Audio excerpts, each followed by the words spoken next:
Cette semaine, j'allais dire la ministre des Outre-mer, mais non, n'importe quoi. La première ministre, Elisabeth Borne, a annoncé les 72 mesures que contiennent le premier comité interministériel des Outre-mer. Et le sénateur Tani est avec nous pour en parler et commenter ces annonces. Bonjour, monsieur le sénateur. Bonjour Anne-Constance, bonjour tout le monde.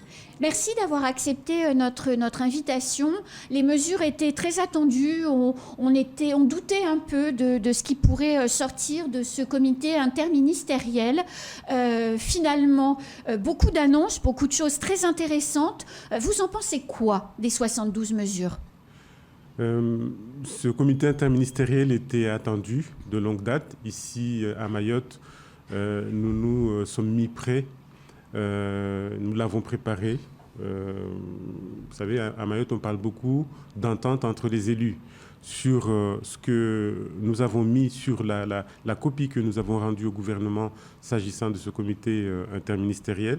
Il y a eu une série de réunions sur lesquelles nous avons tout mis. Alors, sans paraphraser mon collègue, mon ami, le président Artano de la délégation sénatoriale aux Outre-mer, je vais dans le même sens que lui, à savoir les 72 mesures vont dans le bon sens.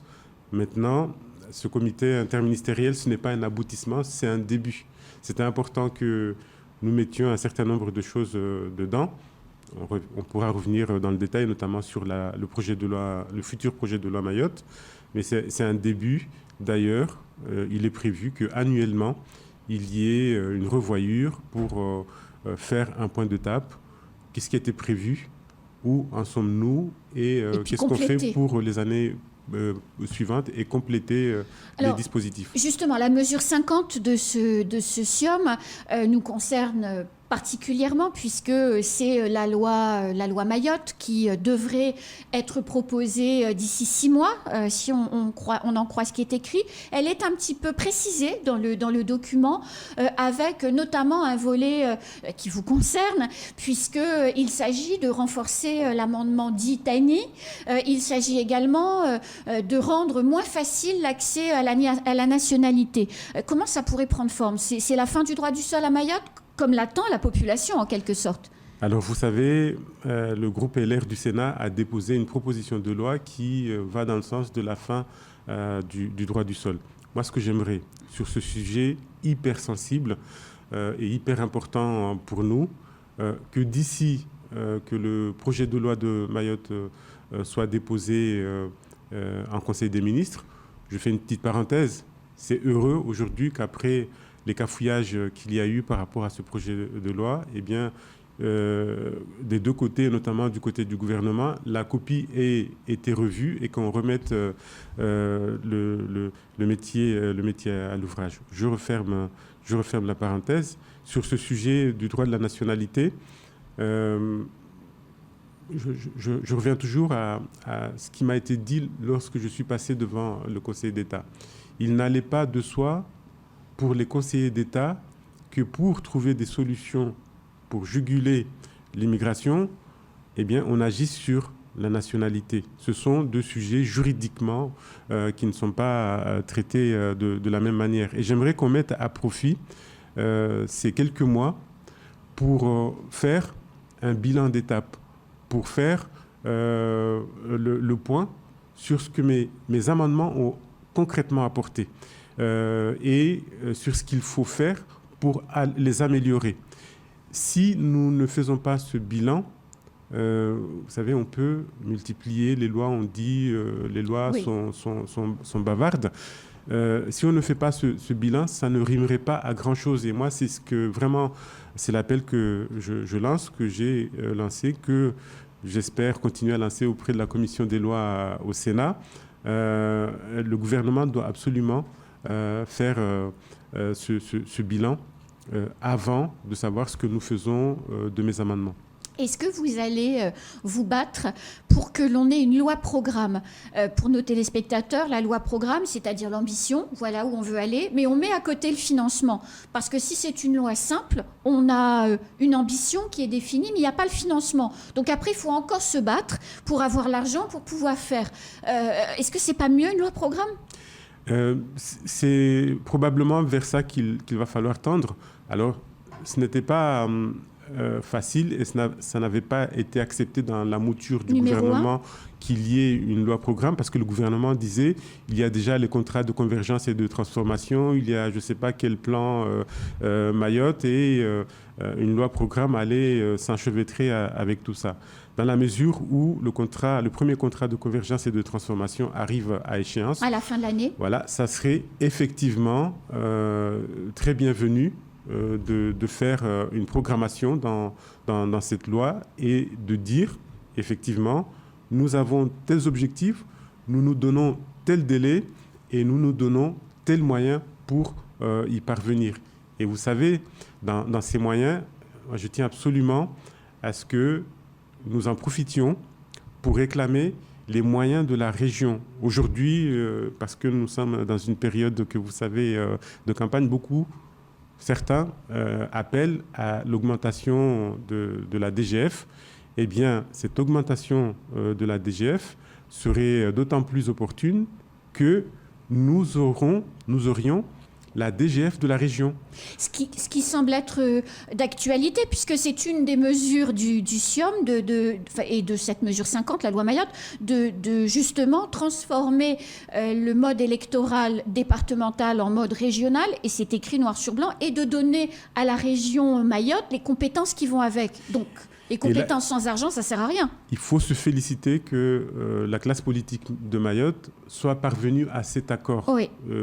Je vous ai rabâché avec ça. Et bien, voilà un des enjeux. Oui. Un des enjeux, augmenter de façon certaine nos dotations.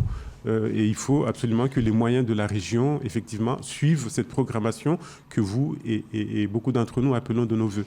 Sénateur Tani, parmi les sujets sur lesquels vous avez travaillé pendant vos 2 premiers mandats de sénateur et sur lesquels vous êtes parvenu à convaincre le gouvernement, il y a le foncier, il y a notamment la prescription acquisitive qui figurent dans le SIOM et qui devraient être renforcées, en tout cas pour Mayotte et pour la Guyane, là où il y a des problèmes. Vous vous félicitez que votre travail parlementaire soit dans ce SIOM et démontre tout l'apport qu'il a donné à Mayotte. Là aussi, quand je venais ici pour commencer à parler du foncier, et je remercie de régulièrement avoir permis que je vienne ici pour faire un travail d'explication, mais certains prenaient peut-être pour du chinois ce que je disais. Eh bien, aujourd'hui, ces travaux ont tellement démontré leur pertinence, avec ici à Mayotte la mise en place de la commission de l'urgence foncière qui a laissé sa place à un GIP qui fonctionne de la même manière, que ce mode de fonctionnement est en train d'être mis en place en Martinique. Absolument. Et les Réunionnais, s'il vous plaît, veulent mettre en place un dispositif similaire. Et effectivement, renforcer le dispositif de la prescription acquisitive pour que de plus en plus de nos concitoyens soient de plus en plus rapidement propriétaires de leur parcelle, c'est le fruit du travail qui a été mené au sein de la commission de l'urgence foncière et qui démontre que quand il y a encore moins de doutes, quand il n'y a pas la place à de la contestation, au lieu d'une prescription trentenaire, eh bien, on puisse passer à une prescription décennale de 10 ans. Sénateur, je reçois les messages sur le téléphone. Pour celles et ceux qui nous écoutent et qui n'auraient pas encore compris ce qu'est la prescription acquisitive, parce que c'est tellement important pour la population. Est-ce que vous pouvez, en 2 mots simples, parce qu'on dit oui, le sénateur Tani, il a réglé la question de la prescription acquisitive, mais pour beaucoup de gens, c'est du jargon. Est-ce que vous pouvez concrètement, avec des mots simples, dire tout ce que ça apporte à la population, cette prescription acquisitive? En droit français, il y a plusieurs façons de devenir propriétaire. je vous vends une parcelle, vous devenez propriétaire, votre papa vous lègue, votre maman vous lègue une parcelle de terre, vous devenez propriétaire. Il y a une autre façon aussi, c'est la prescription, c'est-à-dire que lorsque vous remplissez des conditions de présence, d'occupation d'une parcelle, et notamment il faut que ça ne soit pas contestable et que par exemple les voisins sont d'accord, au bout d'un certain temps, juridiquement, vous devenez propriétaire avec la même force que si je vous avais vendu cette parcelle. La prescription de droit commun, l'usucapion, la prescription acquisitive, c'est 30 ans. Ça veut dire qu'il faut prouver qu'on y est pendant 30 ans pour pouvoir prétendre. Sauf que 30 ans à Mayotte, ça pose le problème des archives, ça pose 1000 problèmes et c'est impossible. Et vous avez dans votre travail parlementaire ramené ces 30 ans à 10 ans. En tout cas, c'est une proposition que l'on va proposer de mettre en route, de ramener de 30 ans à 10 ans. Déjà, il y avait quelque chose qui avait facilité les 30 ans, c'est-à-dire qu'au lieu de commencer à les compter à partir de 2008, date d'entrée en vigueur de cette loi, on a dit on va commencer à les compter à partir de l'installation effective. Et là, avec les 10 ans, que les gens ne s'inquiètent pas, il n'y aura pas d'usurpateur qui va venir en concurrence, disputer une parcelle. C'est vraiment, par exemple, dans le cas d'une parcelle où la personne est occupante depuis des années, personne ne conteste, et on dit que si les conditions sont remplies, conditions de paisibilité, de non-contestation et d'un usage légal de la parcelle. Exactement. Eh bien, au bout de 10 ans, on dit c'est bon, là tout le monde est d'accord et on va dire que la personne est propriétaire.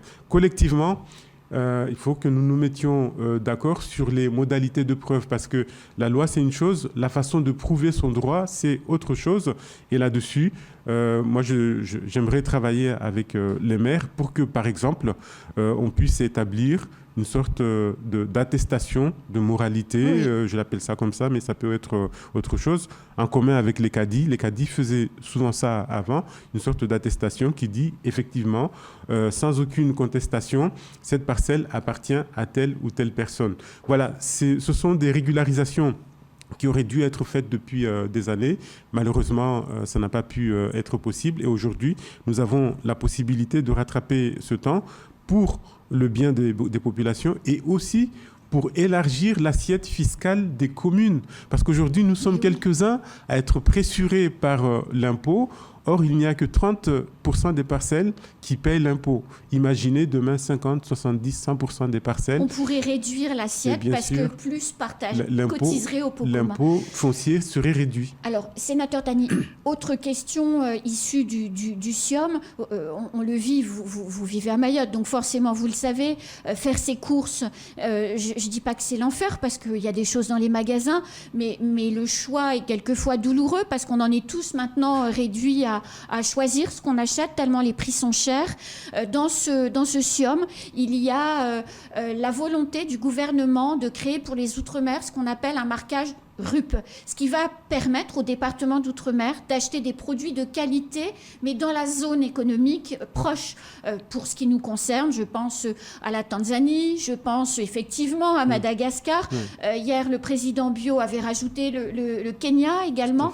Est-ce que c'est quelque chose d'important pour nous? Est-ce que c'est faisable, en gros? On en parle depuis des années. Souvenez-vous des steaks de zébu de Raos. Mais oui, Et il dit quand il va à Madagascar et qu'il mange sur place, il n'est pas malade, mais quand il faut importer, on dit que c'est possible vecteur de maladie. C'est hyper important qu'enfin on aille bouger sur ce sujet. Alors, ce n'est pas zéro contrôle, zéro mesure préventive, mais enfin, dans le SIOM, le marquage est très important. On va pouvoir vivre convenablement avec notre voisinage et faire venir des produits sans passer par la case Europe avec les normes qui sont difficilement atteignables. Mais voilà, qui font que, par exemple, en Tanzanie, on va vendre quelque chose en Europe pour qu'ensuite l'Europe le fasse venir à Mayotte. Ces lourdeurs, ça suffit. De la même façon, j'ai vu des mesures qui sont contenues dans mon dernier rapport sur le foncier agricole, où il est question d'autosuffisance alimentaire, où il est question de faire en sorte que dans les années à venir, on puisse de plus en plus et de mieux en mieux produire localement et de façon autosuffisante. Alors, sénateur Tani, à la marge du SIOM, on le voit, le travail parlementaire paye, votre travail, celui d'Estelle Youssouffa également, parce que à l'intérieur de ces mesures, on sent votre influence à tous les deux dans ce qui est proposé, en tout cas pour nous. Est-ce que vous ressentez aujourd'hui, alors que vous êtes en campagne pour un autre mandat, est-ce que vous ressentez une certaine fierté de voir que tout ce que vous avez fait pendant le mandat qui est en train de s'achever figure quelque part dans ce document? C'est une immense fierté. Vous savez, c'est pas évident de décortiquer, de voir que c'est à partir d'un certain travail qu'on arrive à un certain résultat. Exemple tout récent. Dans l'opération Ombouchou, il faut savoir que le processus de destruction de bidonvilles, ce sont des propositions que j'ai faites dans le cadre de mes travaux fonciers en 2017 et qui sont utilisées aujourd'hui dans l'opération Ombouchou. Et ça m'amène, en plus de cette fierté, à dire que dans le cadre de ce mandat qui se profile, Inch'Allah, je vais passer plus de temps à expliquer ces avancées et à travailler avec les maires, avec les collectivités pour voir comment monter les dossiers et changer les choses. Parce qu'effectivement, c'est une très bonne chose de modifier la loi et de permettre des facilités législatives. Une autre chose est que les gens s'en emparent et l'appliquent sur le terrain. Il y a des avancées majeures sur la zone des pas géométriques, sur la sortie d'indivision. Aujourd'hui, à part quelques communes de Mayotte, on ne s'est pas encore emparé de ces dispositifs et moi, je vais me faire fort de passer et travailler avec les collectivités pour voir ensemble comment monter les dossiers pour que les gens, quand ils aillent à la préfecture et demandent la décote de Tani de 95%, on leur dise pas « non, ça n'existe pas ». Ça existe, ça a été voté par le législateur. Et c'est quoi la décote Tani de 95%? Parce que moi, je ne sais pas. Alors, dans les zones de pas géométriques, les parcelles, désormais, on peut les acquérir, les parcelles urbanisées. Et là, par ici, l'occupant remplit un certain nombre de conditions. Eh bien, une parcelle, par exemple, qui coûte 10 000 euros peut revenir à seulement 500 euros. Ah oui. Parce que c'est une avancée que j'ai obtenue en 2017-2018. On démontre qu'on est là depuis un certain temps, on n'a pas les moyens de payer 10 000 euros. Et cette avancée, je l'avais obtenue en expliquant que c'est une zone qu'il faut restituer aux Mahorais parce qu'avant que la France n'achète Mayotte en 1841, eh bien les Mahorais avaient déjà commencé à s'installer sur le littoral, sur la zone des pas géométriques. Eh bien, écoutez, merci beaucoup, sénateur Tani, de toutes ces précisions. On se retrouve très vite. À très bientôt. Merci de votre invitation. C'est la fin de ce temps de parole. Tout de suite, à la suite de nos programmes.